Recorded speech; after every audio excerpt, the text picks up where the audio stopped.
কলকাতার বুকে আবার আরজি করের ছায়া।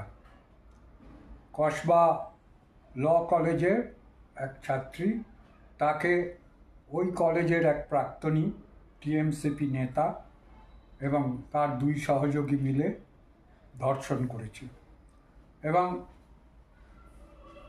এমন জায়গায় গিয়ে ধর্ষণ করেছে যে যাদের গার্ড বলে রাখা হয়েছিল সেই গার্ডেদের ঘরের মধ্যে ঢুকিয়ে এই ধর্ষণ করেছে তারা।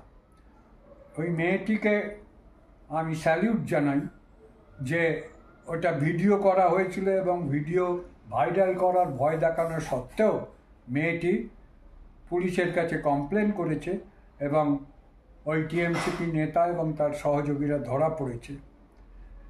আমরা চাই যে তাদের এমন শাস্তি হোক যাতে সারা বাংলা বুঝতে পারে যে ধর্ষণ করলে কি হতে পারে।